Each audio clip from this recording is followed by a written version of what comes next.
bak bize Resulullah dedi. Ey iman ehli Kur'an'ın vaktidir. Ey iman ehli Kur'an'ın vaktidir. Çıkan kadar imanın vaktidir. Çıkan kadar.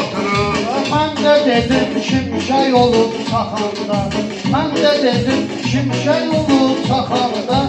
Sel sulara karışacak bu akanda. Hayat tiyatr kimidir bakanda. Pulu olan her vakti qabaqda olur. Pulu olan her vakti qabaqda. Hələ ki yoxlamıram ay bahadır. Qəbul gəlir saxlamıram ay bahadır. Heç kimə bel bağlamıram ay bahadır. Gül kim çıxır tikanların arasında. Gül kim çıxır tikanların arasında. Qoca görünür dalanların arasında. Qoca görünür dalanların arasında. Tanıyırlar səni, insan ağlayır həyata gələndə. Böyüyə dərdi qəmi böləndə. Böyüyə dərdi qəmi böləndə.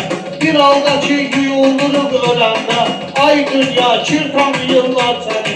Ay dünya kir tanıyırlar səni. Ləzətli şair tanıyırlar səni. Sənətimlə gəlmişəm, sən yollarında öpüşmürüydün. Kim deyir ki yaxşı değişmiriydik. Düz 2 yıl olar görüşmürüydük. Gərdə yanan həsrətimlə gəlmişəm. Gərdə yanan həsrətimlə gəlmişəm. Mən bu yer öldürübdü gör neçə arzu dünya. Mənim üçün də olmadı doğru dünya. Mənə həmişə ağladıbdı bu dünya. Gülmək üçün vermədi fürsət mənə.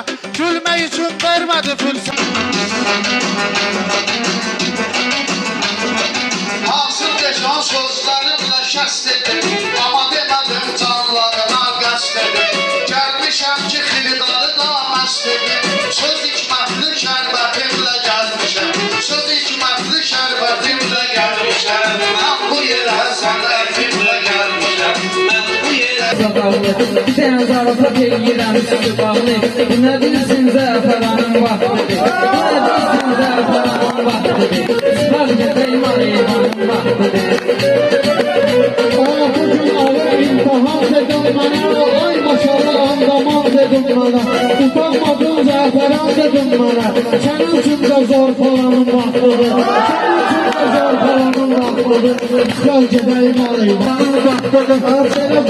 Belə görürəm meyxana söyləyirsən. Çünki sən də fəkrimi istəyirsən. Gözlər bulan görsünün nə deyirsən. İndi ağır imtihanın vaxtıdır. İndi ağır imtihanın vaxtıdır.